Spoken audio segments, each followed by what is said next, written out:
손 한번 같이 인사하겠습니다. 성령이 당신에게 임하셨습니다. 성령이 당신에게 임하셨습니다. 아멘. 성령이 우리에게 임하신 줄로 믿습니다. 그래서 우리가 지금 이 자리에 있고 우리가 예수님을 주로 고백하는 것입니다. 우리는 8월 한 달 동안 이는 힘으로 되지 아니하고 능력으로 되지 아니하고 오직 나의 영으로 되느니라 라고 하시는 하나님의 말씀을 의지해서 성령에 대해서 함께 은혜를 나누고 있습니다. 저 여러분들이 다시 성령을 맞이하시고 성령 충만한 삶을 살아가는 복된 성도들이 되시기를 주님의 이름으로 축복합니다. 오늘 사도행전 2장 1절로 13절 말씀, 성령이 임하시다라는 말씀으로 함께 은혜를 나누겠습니다. 2008년 베이징 올림픽에서 여자 역도에서 금메달을 딴 장미란이라는 선수가 있습니다. 금메달을 따고 세계 신기록을 세웠습니다. 그러자 기자들이 찾아와서 당신의 성공 비결은 무엇입니까? 라고 물었습니다. 그때 장미란 선수가 첫 번째는 기도입니다 라고 그랬습니다. 이 선수는 언제 어디서나 기도합니다. 금메달을 땄을 때도 기도하고 금메달을 못 땄을 때도 기도하고 늘 기도하는 신앙인이었거든요. 그래서 내가 성공할 수 있는 비결은 기도입니다 라고 고백을 했고, 두 번째는 아버지입니다 그랬던 거죠. 그러니까 육신의 아버지입니다. 아버지가 역도하는 길로 인도했습니다. 그러니까 역도 입문할 수 있도록 추천해 준 사람이 누구냐면 아버지였거든요. 근데 자기는 역도가 그렇게 싫었대요. 왜냐하면 여자가 힘쓰는 운동하니까 사람들이 자꾸 조롱하더라는 거죠. 그래서 죽도록 그걸 싫었는데 이제 어느 날 태릉 훈련소에 가서 훈련하다 보니까 역도만큼 정직한 운동이 없더래요.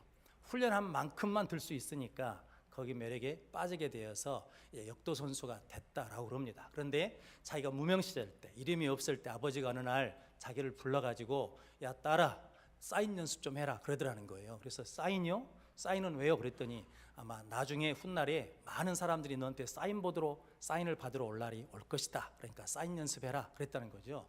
그래서 사인 연습을 했답니다.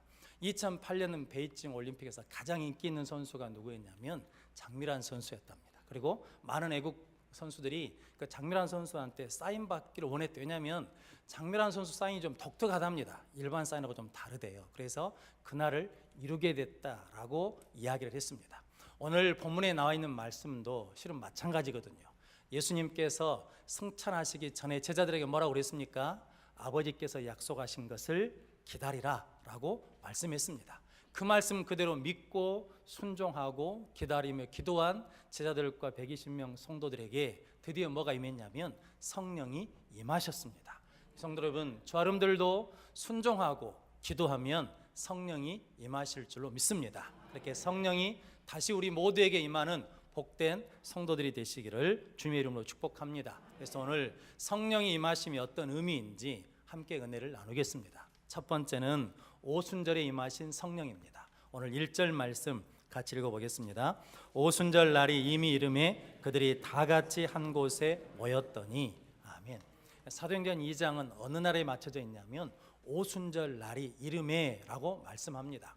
성도 여러분 기억나십니까? 예수님은 성령을 받으라 라고 그러는데 사도행전 1장에 보니까 제자들은 주님께서 이스라엘 나라를 회복하시면 이때니까 라고 묻습니다. 그러자 7절에 뭐라고 하냐면 때와 시기는 아버지께서 자기 권한에 두셨으니 너희 알 바가 아니고 오직 성령이 너희에게 임하시면 너희가 권능을 받아 예루살렘과 온 유대와 사마리아 땅끝까지 이르러 내 증인이 되라 라고 말씀하셨습니다. 그러니까 성경은 하나님의 구속 역사거든요. 그러니까 어떤 사건이나 때가 그냥 된 것이 아니라 하나님의 치밀한 계산과 섭리 가운데 이루어지는 거거든요. 그런데 성령이 언제 임하셨냐면 오순절 날에 임하셨다는 거죠. 그런데 그 오순절 날에 성령이 임할 때 성도들은 뭐하고 있었냐면 마가다락방에 모여서 기도하고 있었습니다. 몇 명이요? 120명이. 어떻게 다락방에 120명이 들어간다요? 그러니까 우리가 생각하는 한국 다락방하고 유대인들이 말하는 다락방은 틀립니다. 그러니까 다락방이 어떤 의미냐면 거기서 체험 만찬도 하고 세적식도 있던 자리가 그 자리거든요. 그런데 거기에 120명이 모여서 뭐하고 있었더니 기도하고 있었더니 그때 하나님이 정하신 때가 임해가지고 성령이 임하셨습니다. 성도 여러분, 하나님의 때를 이루실 때 무엇을 통해서 이루셨다는 겁니까?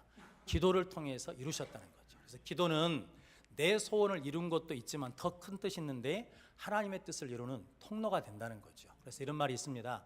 사람이 일하면 사람만 일하고 사람이 기도하면 하나님이 일하신다. 다른 말로 하자 그러면 내가 일하면 나만 일하고 내가 기도하면 누가 일하신다고요? 하나님이 일하신다라고 말씀합니다. 성도 여러분, 우리 옆에 분하고 한번 같이 이야기해 보겠습니다. 내가 기도하면 하나님이 일하십니다. 내가 기도하면 하나님이 일하십니다. 아멘. 그러니까 뭐 해야 되겠습니까? 기도해야죠. 성도, 유대인들에게는 3대 절기가 있습니다. 유월절, 오순절, 그리고 초막절이 있거든요. 이 3대 절기에 남자들은 반드시 어디 와야 되냐면 예루살렘에 와 하나님 앞에 예배를 드려야 됩니다. 유월절은 아시는 것처럼 이스라엘 백성이 애굽에서 종살이 하다가 그 종살이에서 해방되어서 나온 날을 기념한 날이 유월절이고, 그리고 유월절에서 50일이 된 때를 뭐라고 하냐면 오순절이라 그러거든요. 그 오순절은 뭐 하는 날이냐면 이제 이스라엘 백성들이 나와가지고 애굽에서 나와서 농사를 져서 첫 번째 수확물을 하나님께 드린 날을 오순절이라 그러거든요. 그러니까 오순절은 감사로 하나님 앞에 드리는 날이거든요. 그런데 성령이 언제 임했다는 겁니까? 오순절에 임하셨다는 거죠. 이건 하나님이 특별히 의미를 두시고 하신 일이죠.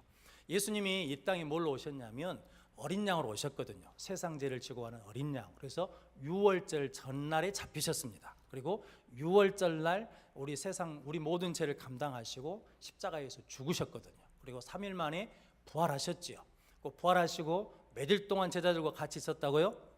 40일간 같이 있다가 승천하셨죠. 그리고 며칠이 지난 다음에 열일이 지난 오순절 때 뭐가 임했다는 겁니까? 성령이 임하셨어요. 오순절이 많은 때인데 열매를 수확하는 때인데, 성도 여러분, 이렇게 오순절에 성령이 임하신 것은 우리의 신앙생활이 구원받는 것으로 끝나버린 것이 아니라 구원을 받았으면 이제 무엇을 맺어야 된다는 겁니까? 열매 맺는 삶을 살라고 오순절에 성령이 임하셨다는 거죠. 그러므로 여러분들이 열매를 맺어가는 성령 충만한 성도들이 되시기를 주님의 이름으로 축복합니다. 미국에 제임스라는 사람이 있었답니다. 두 아들이 있었대요. 그런데 어느 날 두 아들이 이게 주인을 잃어버린 개를 데리고 왔어요. 근데 개를 너무 아들들이 좋아하니까 집에서 키우기로 했답니다. 근데 개가 좀 독특해요. 검정 개인데 꼬리에 세 가닥의 흰 털이 있는 거예요. 그런데 이게 이제 개를 키우다 보니까 어느 날 신문에 광고가 났어요. 잃어버린 주인이 개를 찾아달라고 광고를 했어요. 근데 누가 똑같냐면 자기 집에서 데리고 있는 개가 똑같아요. 검정 개인데 꼬리에 털이 세 줄이 있어요. 그래서 어느 날 두 아들을 데려다 놓고 그 꼬리에 있는 흰 털을 다 뽑아버렸어요. 혹시 찾으러 오면 안 주려고 흰 털을 뽑아버렸거든요. 그런데 소문이 났어요. 그 집에 개가 있다는 소문이 나니까 그 주인이 찾아왔어요. 주인이 들어오니까 개가 어쩌겠습니까? 주인을 봐가지고 좋아가지고 꼬리를 흔들고 난리가 났거든요. 그러니까 주인이 이거 내 개라고 그러면서 데려가려고 그러니까 그 제임스라는 사람이 당신 개는 검정 개인데다가 꼬리에 흰털 세 가닥 있는데 봐라, 흰털이 없지 않냐? 그러니까 이게 분명히 내 개인데 이게 신문에 낸 광고하고 안 맞으니까 못 가져갔대요. 그러니까 나중에 이 제임스라는 사람이 후회를 했답니다. 이렇게 말했대요. 내가 그때 개는 얻었는데 두 아들은 잃었다고. 두 아들 이름이 뭐냐면 프랑크 제이스 제임스라는 사람인데 그 당시 미국의 유명한 악당들이랍니다. 그러면서 그 아버지가 이렇게 고백했대요. 하나님을 아는 모든 것은 열매로 나타나야 한다. 하나님을 아는 지식 따로, 삶 따로의 영성이 이렇게 위험하다라는 거죠. 성도는 마태복음 7장 예수님이 이렇게 말씀하셨거든요. 좋은 나무는 아름다운 열매를 맺고 못된 나무는 나쁜 열매를 맺나니, 좋은 나무가 나쁜 열매를 맺을 수 없고 못된 나무가 아름다운 열매를 맺을 수 없다는 거죠. 열매를 맺지 않는 나무마다 찍혀서 불에 던져지느니라. 그러면서 마태복음 7장 20절에 그들의 열매로 그들을 알리라 라고 말씀하셨습니다. 성도 여러분, 우리의 열매로 우리가 무엇인 줄 안다는 겁니까? 예수 믿는 사람인지 신앙 있는 사람인지를 알게 된다는 거죠. 성도 여러분, 그러면 여러분들이 오순절에 성령이 임하셨다는 것은 우리 삶으로 뭘 맺으라고? 예수님의 진리의 열매를 맺으라고, 성령의 열매를 맺으라고 오순절날 성령이 임하셨다는 거죠. 성도 여러분들이 열매 맺어가는 성도들이 되시기를 주님의 이름으로 축복합니다. 성도 여러분, 열매가 크냐 적냐가 문제가 아니고 하나님이 기뻐하시는 진리의 열매, 성령의 열매, 믿음의 열매를 맺어가는 복된 성도들이 되시기를 주님의 이름으로 축복합니다. 두 번째는 하늘로부터 임하신 성령입니다. 오늘 2절 3절 같이 읽어보겠습니다. 호련히 하늘로부터 급하고 강한 바람 같은 소리가 있어 그들이 앉은 온 집에 가득하며 마치 불의 혀처럼 갈라지는 것들이 그들에게 보여 각 사람 위에 하나씩 임하여 있더니. 아멘. 오순절 날이 임하니까 호련히 갑자기 어디로부터? 하늘로부터 강하고 급한 바람 같은 소리가 나고 불의 혀같이 갈라지는 것들이 각 사람 위에 나타났다라고 말씀하고 있습니다. 성도 여러분, 성령이 어디로부터 왔다는 겁니까? 땅에서 온 것이 아니라 위로부터 왔다, 하늘로부터 왔다라는 거죠. 예수님도 어디서 오셨습니까? 하늘에서 이 땅에 내려오셔서 성령으로 잉태되어 동정녀 마리아에게 나셨습니다. 그리고 어디로 올라가셨습니까? 하늘로 올라가셨습니다. 그리고 하늘 올라가신 본 그대로 다시 어쩐다는 겁니까? 하늘에서 오십니다. 그래서 성령께서 어디에서 오셨다는 겁니까? 하늘에서 오셨다는 거죠. 누가복음 24장 49절 말씀에도 이렇게 말씀합니다. 볼지어다 내가 내 아버지께 약속하신 것을 너희에게 보내리니 너희는 위로부터 능력으로 입혀질 때까지 이 성에 머물라 하시니라. 아멘. 너희는 위로부터 능력이 입혀질 때까지, 그러니까 하나님의 은혜와 능력은 어디서 온다는 겁니까? 위로부터 온다라고 말씀합니다. 성도 여러분, 이스라엘 백성들이 출애굽해가지고 광야에서 40년간 있었거든요. 왜 하나님이 40년 동안 광야에 놔두셨냐면 400년 동안 어디서 살았으니까? 애굽에서 종살이며 살았으니까 이게 바로 가나안 땅에 들어가면 하나님의 백성답게 살지 못하고 이게 애굽의 때가 묻어 있으니까 그때를 씻기 위해서 광야라는 곳을 두셨거든요. 근데 이스라엘 백성들이 광야에서 40년 동안 생활할 때 굶어 죽은 일이 없습니다. 왜요? 하나님 뭘 주셨으니까? 만나를 주셨으니까. 만나는 땅에서 난 것이 아니라 어디서 내려왔습니까? 하늘에서 내려왔습니다. 날마다 하나님이 하늘에서 뭘 주시는 거예요? 만나를 주시는 거예요. 그러면서 이스라엘 백성들에게 너희가 사는 것은 이 땅의 것으로 사는 것이 아니라 하늘에서 주시는 하나님의 은혜의 것으로 사는 자들이다 라고 가르쳐 주시는 거죠. 성도 여러분, 예수 안 믿는 사람들은 땅의 것을 추구해도 돼요. 그런데 우리는 예수 믿는 사람들이니까 하늘로부터 오신 예수님, 하늘로부터 오신 하나님의 은혜, 하늘로부터 오신 성령을 의지하기 위해서 하늘을 바라봐라 라고 말씀하시는 겁니다. 골로새서 3장 1절 2절 말씀에 바울이 이렇게 말씀합니다. 그러므로 너희가 그리스도와 함께 다시 살리심을 받았으면 위의 것을 찾으라. 거기는 그리스도께서 하나님 우편에 앉아 계시느니라. 위의 것을 생각하고 땅의 것을 생각하지 말라. 아멘. 예수님이 어디에 계시니까? 하나님 보좌 우편 하늘에 계시니까 예수 믿는 우리들은 위의 것을 생각하고 위의 것을 찾으라 라고 말씀합니다. 그래서 우리는 땅에 쌓지 않아요. 어디에 쌓는 사람들입니까? 하늘에 쌓는 사람들이죠. 그래서 성령이 어디서 오셨다는 겁니까? 하늘로부터 우리에게 임하셨다라고 말씀합니다. 그래서 우리 믿음 생활, 신앙 생활은 위를 쳐다보는 거예요. 그리고 위의 것을 구하고 위의 것을 생각하고 위의 것을 이 땅에 실현하는 거거든요. 성도 여러분들이 성령 충만함을 받아서 위의 것을 생각하는 복된 성도들이 되시기를 주님의 이름으로 축복합니다. 우리 송길선 장로님이 윈드서핑 하신 지 30년이 지났다든가 덜 됐다든가 그러시더라고요. 그래서 윈드서핑을 저는 한 번도 안 해봤거든요. 그래서 장로님 먼저 시간 되면 한번 합시다 라고 제가 지나가는 말로 인사말을 했거든요. 이건 제가 하겠다는 말이 아니고 인사말이죠. 그런데 이분은 그걸 인사말로 안 달아드리고 우리 목사님 하신다니까 언제 한번 꼭 모셔야지 하고 맨날 물어보시는 거예요. 언제 오실라요? 언제 오실라요?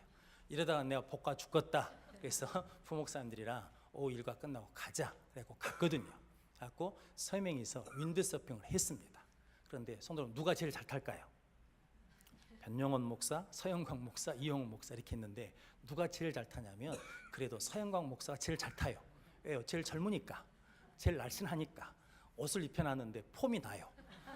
우리 둘이는 폼이 안 나. 배가 불룩 나와가지고 폼이 안 나. 그런데 우리 서영광 목사님 잘 타더라고요. 가르쳐준 대로 금방 배워요. 그런데 이제 저는 어떻게 타는지 몰라요. 저는 제가 못 보잖아요. 그런데 우리 이용훈 목사님을 보니까 자꾸 물에 빠져. 그러니까 송길사장님이 막 가르쳐줘도 자꾸 물에 빠져요. 그래서 왜 물에 빠진가 처음에는 몰랐는데 나중에 보니까 이 양반이 이렇게 빠지면 올라와가지고 이게 돛을 끌어올려가지고 잡고 난 다음에 어디를 봐야 되냐면 앞을 보거나 위를 봐야 되는데 자꾸 땅을 봐요. 그 바닥을 보는 거예요. 그러니까 우리 장로님이 목사님 앞을 보라고, 앞을. 그래도 앞을 못 봐. 밑에만 보고 있어. 그래서 나중에 왜 그런가라고 물어봤더니 어렸을 때 물에 빠져 죽을 뻔했대요. 물에 빠져서 죽는데 키 큰 친구가 이렇게 덥석 끌어올려줬답니다. 그러니까 물에 대한 두려움이 있어요. 그러니까 두려움이 있으니까 어디를 못 봐요? 위를 못 봐. 그래서 제가 알았어요. 오늘 말씀 준비하면서 우리도 성경이 위를 보라고 그러지 않습니까? 주를 보라 그러거든요. 그런데 못 봐요. 병이 걸릴까 두려워요. 죽을까 두려워요. 물질 잃어버릴까 두려워요. 자식이 두려워요. 그래서 늘 두려움 때문에 자꾸 땅을 보거든요. 그런데 성령께서 어디로부터 오셔가지고 위로부터 오셔서 땅을 보지 말고 어디를 보라는 겁니까? 위를 보면 나간다는 거거든요. 그런데 우리 이영호 목사님이 마지막에 자기도 오기가 있으니까 한번 해보겠다고 했어요. 그래가지고 위를 봤네요. 앞을 봤어요. 그랬더니 배가 그 윈드서핑이 나가요. 이게 무섭습니다. 우리는 이게 돌아올 줄 모르니까 바람이 부니까 소고동에서 웅천까지 가겠더라고요. 돌아오질 못하니까. 그래서 돌리라는데 못 돌려요. 못 돌려. 아직 실력이 안 되니까. 성도 여러분, 오늘 성령이 어디로부터 임하셨다고요? 하늘로부터 임하셨어요. 그래서 어디를 보라고?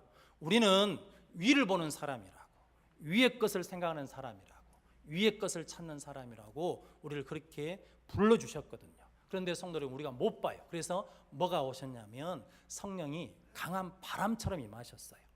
성도 여러분, 성령과 바람이 비슷한 점이 있거든요. 눈에 보이지 않지만 바람이 부는 걸 알지요. 손에 잡히지 않지만 바람이 있는 것을 아는 것처럼 성령이 그렇게 계시다는 거거든요. 에스겔 골짜기에 마른 뼈들이 있거든요. 그런데 하나님의 말씀이 들어가니까 이 뼈 저 뼈가 맞아서 이게 연결이 됩니다. 그런데 살도 입혀지고 가죽도 입혀졌어요. 그런데 뭐가 없으니까, 생기가 없으니까 이게 살아있지를 않아요. 그런데 생기야 사방에서 불어와라 라고 그랬더니 생기가 불어 들어갔더니 뭐가 됐냐면 하나님의 군대가 됐다 그러거든요. 성도 여러분, 생기가 뭐냐면 성령이에요. 바람이에요. 똑같은 말이에요. 그러니까 우리 안에 뭐가 들어와야, 생명의 바람이 들어와야, 성령의 바람이 들어와야 살아있는 믿음을 가질 수 있다는 거죠. 성도 여러분들이 다시 성령의 바람이 우리 가운데 불려지시기를 주님의 이름으로 축복합니다. 그리고 또 불의 혀처럼 갈라진 것이 있다고 그러지 않습니까? 성도 여러분, 불은 뭐냐면 다 뭐 해버려요? 태워버려요. 녹여버려요. 성경에서 불은 새로운 시대를 만들거든요. 영광로에 온도가 한 2800도 된답니다. 그러면 거기에 어떤 철이든 어떤 새든 들어가면 다 뭐 해버립니까? 녹여버려요. 녹슬은 것도 녹여버리고 다른 것도 녹여버리고 삐뚤어진 것도 다 녹여버려요. 그래가지고 어떻게 만듭니까? 새 것으로 만들거든요. 성령의 불이 우리에게 임하시면 악한 성품이 부드럽고 온유한 사람으로 변화되고, 교만한 사람이 성령의 불을 받으면 겸손하게 되고, 의심하던 사람이 성령의 불을 받으면 확신 있는 사람이 되고, 그리고 두려워하던 사람이 성령의 불이 임하면 담대한 사람으로 변화될 줄로 믿습니다. 그래서 성령이 그렇게 바람과 불로 하늘로부터 임하셨다는 거죠. 성도 여러분들이 그 은혜 가운데 승리하시기를 주님의 이름으로 축복합니다. 성도 여러분, 이스라엘 백성들이 광야에서 하나님께서 구름 기둥으로 인도하셨거든요. 구름은 위에 있잖아요. 하늘에 있잖아요. 하늘에서 보기 때문에 그 길이 좋은 길인지, 왜 하루는 쉬어야 되는지, 왜 돌아가야 되는지, 왜 저녁까지 걸어야 되는지, 왜 머물러야 되는지, 이게 아래에 있는 사람은 알아요, 몰라요? 몰라요. 앞을 못 보니까. 그런데 위에 있는 하나님은 다 아시잖아요. 그래서 그렇게 인도하시거든요. 근데 성도 여러분, 이런 관점으로 보니까 재밌는 게 뭐냐면 이스라엘 백성이 길이 안 좋다고 불평하거든요. 물이 없다고 불평하거든요. 먹을 것이 없다고 불평하거든요. 그런데 구름이 멈췄다 출발한 것에 대해서는 불평이 없습니다. 이스라엘 백성들이 어떤 다른 지역으로 가면 숙박시설이 마련되어 있는 것이 아니라 거기 가서 구름이 멈추면 뭐해야 되면 텐트를 쳐야 돼요. 아침에 구름이 떠오르면 다시 뭐 해야 되냐면 텐트를 걷어야 돼요. 성도 여러분, 텐트 치고 걷어보셨습니까? 안 걷어봤으면 말을 마십시오. 이게 귀찮은 일이고 힘든 일이에요. 그런데 그걸 날마다 한다고 생각해 보십시오. 그런데 이스라엘 백성들이 불평이 없어요. 왜냐하면 하나님이 인도하시니까. 존 번영이라는 목사님이 계시는데 예수님이 왕이다라고 증거하고 다니니까 왕이 미워서 감옥에 넣어버렸어요. 근데 그 간수장이 보니까 믿을 만한 사람이니까 어느 날은 문을 열어주면서 집에 잠깐 다녀오라고 그랬대요. 가서 자식들도 보고 사모님도 만나고 오라고 문을 열어줬어요. 그래서 이 목사님이 가다가 다시 돌아왔어요. 간수장이 물어봤습니다. 아니 왜 집에 안 가고 돌아왔냐고. 그랬더니 이 존 버년 목사님이 그랬답니다. 당신 호의는 고마운데 내가 가다 생각해 보니까 이게 성령의 인도하심이 아닌 것 같아서 돌아왔다는 거죠. 그런데 1시간 후에 왕이 순찰을 왔대요. 잘 있는가 없는가 누가 빼돌렸는가 보려고 순찰을 왔어요. 왕이 간 다음에 그 간수장이 그랬답니다. 목사님이 그때 안 돌아왔으면 목사님도 죽고 나도 죽었습니다.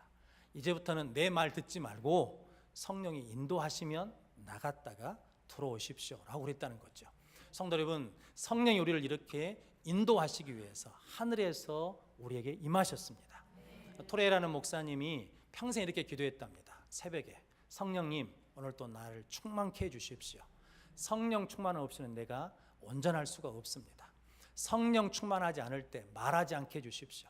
성령 충만하지 않고 말하면 실언하게 되고 상처를 주게 된다는 거죠. 성령 충만하지 않을 때 결정하지 않게 해주십시오. 성령 충만 없이 결정하면 늘 덕이 되지 못하고 은혜가 되지 못하더라는 거죠. 그래서 늘 성령 충만함으로 결정하고 성령 충만함으로 말하게 달라라고 기도를 했답니다. 성도 여러분, 저 여러분들도 이렇게 성령 충만함을 통해서 하나님의 인도하심을 받는 하늘의 사람들이 되시기를 주님의 이름으로 축복합니다. 세 번째, 다른 방언으로 말하게 하시는 성령입니다. 오늘 4절 말씀 같이 읽어보겠습니다. 그들이 다 성령의 충만함을 받고 성령이 말하게 하심을 따라 다른 언어들로 말하기를 시작하니라. 아멘. 그곳에 모여있는 사람들이 다 무엇을 받았다는 겁니까? 성령 충만함을 받았어요. 그래가지고 성령이 말하게 하시니까 말하게 하시기 시작하니까 다른 언어로 뭐 했다는 겁니까? 말하기 시작했다라는 거거든요. 성도는 그런데 이 다른 언어, 옛날에는 방언이라 그러거든요. 다른 방언. 이게 성령의 은사 방언, 다른 사람이 알아듣지 못하는 방언이 아니고 오늘 본문 내용으로 보자 그러면 5절 이하의 말씀에 보면 그 나라 사람들이 알아듣는 말로 말했다라는 거거든요. 16개 지역이 나오거든요. 이스라엘이 바벨론에 포로된 다음에 유대인들이 흩어졌습니다. 이걸 디아스포라 유대인이라 그러거든요. 그런데 그 지역에 사는 사람들이 이제 선조에 따라서 후손들이 사는데 그 지역의 모국어를 사용하는 거예요. 우리식으로 하자면 한국에 온 사람들은 한국말 쓰고 일본에 온 사람들은 일본말 쓰고 중국에 온 사람들은 중국말을 쓰는 거죠. 그런데 성령 충만함을 받아서 성령이 말하게 하심을 따라 다른 언어들로 말하기 시작하니까 거기 있는 사람들이 다 뭐 하는 거예요? 알아듣는 거예요. 성도 여러분, 저 어렸을 때 이 말씀을 듣고요, 제가 하나님 앞에 기도했어요. 하나님, 저 영어를 못하는데요, 제게 성령 충만을 주셔서 영어하게 해달라고요. 그런 은혜를 받았게요, 못 받았게요? 못 받았어요. 이건 이례적인 사건이거든요. 성도 여러분, 이게 갈릴리 사람들, 이게 갈릴리 사람이라는 게 성경이 자주 나오지만 이게 무식함의 대명사입니다. 인정받지 못하는 사람들의 대명사거든요. 근데 그 사람들이 말했는데 우리가 다 뭐 할 수 있다는 겁니까? 다 알아듣는 것은 이게 무슨 일이냐라고 놀랬다는 거죠. 이게 무엇으로 가능하다는 겁니까? 성령으로 가능하다는 거죠. 그런데 성도, 이건 창세기 11장하고 연결되어 있거든요. 창세기 11장이 바벨탑 사건이거든요. 사람들이 탑 꼭대기를 하늘에 닿게 해서 누구 이름을 내고 우리 이름을 내고 흩어짐을 면하자라고 그랬거든요. 이게 교만이고 불순종이거든요. 그런데 그곳에 하나님 와서 보시니까 그런 일을 하려니까 언어를 어떻게 하냐면 혼잡했어요. 원래 언어는 하나였는데 혼잡케 하시면서 이게 흩어버리셨거든요. 성도 여러분, 그런데 그것이 다시 언제 회복됐다는 겁니까? 오순절날 성령이 임하심으로 성령이 말하게 하심을 따라 말할 때 그것이 회복됐다는 거죠. 그래서 성령 안에서 우리는 뭐 할 수 있다는 겁니까? 하나가 된다라고 말씀하시는 겁니다. 성도, 우리가 성령 충만함을 받으면 그 말로 말하면 다 뭐 하게 돼 있다는 겁니까? 알아듣게 돼 있다라는 거죠. 이재철 목사님이 이 말씀에 대해서 이렇게 해석을 하셨습니다. 요한복음 21장에 예수님이 베드로에게 물으시거든요. 네가 나를 사랑하느냐라고 3번 묻지 않으십니까? 근데 그 말씀을 그냥 갑자기 물어보는 게 아니라 그 앞에 전 이해가 있다는 거죠. 제자들이 예수님이 벌하신 걸 보고도 뭐에 가버렸냐면 고기 잡으러 가버렸거든요. 근데 고기를 잡아도 고기가 잡혀요, 안 잡혀요? 안 잡혀요. 그래서 예수님이 너희들에게 고기가 있냐? 라고 물었더니 없습니다. 그랬더니 배 오른편에 그물을 던져라 그랬더니 그물이 찢어지지 않고도 뭐냐면 고기를 많이 잡았습니다. 근데 예수님인 줄 알고 가봤더니 예수님이 떡과 고기를 준비해 놓으셨어요. 그런데 아무도 가서 못 먹어요. 왜냐하면 뭐가 있으니까. 쥐도 또 양심 있지. 예수님 모른다고 도망가 버리고 부활하신 예수님을 만나고도 고기 잡으러 가버리고, 그러니까 그 자리에 못 오는 거예요. 그런데 예수님이 부르셔가지고 떡과 고기를 떼어주시거든요. 그러니까 떡과 고기를 떼어주셨다는 것은 너희들이 나를 버렸어도 나는 너희를 여전히 뭐 한다는 겁니까? 사랑한다는 거거든요. 내가 너희와 여전히 함께 한다고 하시는 다른 언어지요. 말로 설명하지 않아도 무엇을 주면, 떡과 고기를 주면 내가 너희를 사랑한다라고 하시는 말씀을 이해하게 된다는 거죠. 어렸을 때 우리 자식들이 속상하게 하면 때리기도 하고 혼내기도 하지 않습니까? 그런데 밥때가 되면 뭘 먹여요? 밥은 먹이죠. 이놈아 와서 밥 먹어라 그러거든요. 그때 와서 뭘 먹어야 돼요? 밥을 먹어야 돼. 안 먹는 놈들이 미련한 놈들이에요. 먹어야 되거든요. 왜냐하면 밥을 먹는 순간 그 밥을 먹으면 누구 사랑을 먹는 거예요? 어머니 사랑, 아버지 사랑을 먹는 거거든요. 네가 그렇게 속썩여도 여전히 너는 내 자식이고, 네가 그렇게 못난 짓을 해도 나는 여전히 너를 사랑한다 라고 하는 말이죠. 성도는 그것처럼 우리가 성령 충만함을 받으면 다른 언어로 뭐 한다는 겁니까? 위로할 수 있고 격려할 수 있고 용기를 줄 수 있다는 거죠. 성도는 여러분들이 성령 충만함으로 우리가 예수님 마음을 품음으로 우리 언어 생활이 바뀌어지는 자들이 되시기를 주님의 이름으로 축복합니다. 성도, 언어라는 게 꼭 말로만 하는 게 아니죠. 뭣도 있어요? 표정도 있어요. 눈빛도 있어요. 그리고 무엇도 있어요? 몸짓도 있어요. 악수할 때도 어떻게 악수냐에 따라서 다르거든요. 성도 여러분, 살짝 대고 가는 사람이 있는 반면에 뭐 합니까? 꽉 져주는 사람이 있어요. 꽉 져주는 것은 너 죽을래? 이 말이 아니죠. 좋아한다는 말이잖아요. 성도 여러분, 그런 것처럼 여러분들이 성령 충만함을 받아서 성령이 말하게 하실 때 우리가 뭐냐면 다른 언어로 위로할 수 있다는 거죠. 성도 여러분들이 그런 복된 성도들이 되시기를 주님의 이름으로 축복합니다. 삼성 갤럭시 S8에서 광고를 하나 만들었습니다. 타조가 나오는 광고거든요. 그걸 이게 1분 50초 정도 되는 건데 잠깐 보겠습니다. 거기 보면 타조가 이게 음식 먹으러 갔다가 VR이라고 이렇게 쓰는 게 있거든요. 우리 어르신들은 잘 모를 수 있는데 그걸 쓰고 하늘을 봅니다. 그리고 난 다음에 일어난 일들에 대해서 말씀하거든요. 그래서 이 정도 말하면 방송실에서 틀어줘야 되거든요. 틀어주세요. 이후 예배 때는 잘 나왔는데 이제 안 나오면 제가 나옵니다. 제가 서 있어도 보이죠?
예, 거기까지 보겠습니다. 잘 보셨죠? 무슨 말씀인지 설명 안 해도 알겠죠? 탁조가 어둠으로 갔다가 VR이라는 걸 썼어요. 근데 거기 뭘 봤냐면 하늘을 봤거든요. 타조는 한 번도 하늘을 날 생각을 해보지 않았습니다. 왜냐하면 자기는 하늘을 뭐하니까? 날 수 없으니까. 그런데 그걸 본 순간 눈이 동그래졌잖아요. 하늘에 대해서. 그래서 계속 뭐하고 싶은 거예요? 날고 싶은 거예요. 그냥 날 수는 있어가 날려고 그러는데도 못 날아요. 그걸 주위에서 보는 친구들이 뭐라고 그래요? 쟤 뭐한다냐? 미친놈 이러거든요. 그래서 꼬꾸라지기도 하고 그러거든요. 그런데 어느 날 때가 왔지요. 뭐냐면 날잖아요. 나는데 그걸 밑에서 쫓아가는 타조들 봤습니까? 성도 여러분, 여러분의 인생을 위에서 나는 인생을 살리시렵니까? 아니면 밑에 쫓아가는 인생을 사시렵니까? 성령이 이미 우리에게 임하셨거든요. 오순절 성령이 임하신 것은 역사적인 사실입니다. 그 성령이 오늘 우리에게 임하셨거든요. 우리 안에 이미 안 된다고 하는 생각들이 있거든요. 그런데 그 성령이 오늘 또 우리에게 찾아오셔서 우리에게 보여주시는 거거든요. 하늘로부터 임하셔서 하늘을 보여주시거든요. 그 하늘을 본 사람, 하나님 나라를 본 사람은 사는 게 달라진다는 거거든요. 그래서 우리에게 다시 하나님께서 우리에게 성령이 임하심을 말씀하시면서 우리에게 날개짓 하라 그러시거든요. 날개짓하고 뛰면 우리도 언젠가는 하나님의 나라를 향해서 나아가는 멋진 삶을 살아갈 줄로 믿습니다. 그런 복된 성도들이 되시기를 주님의 이름으로 축원합니다. 기도하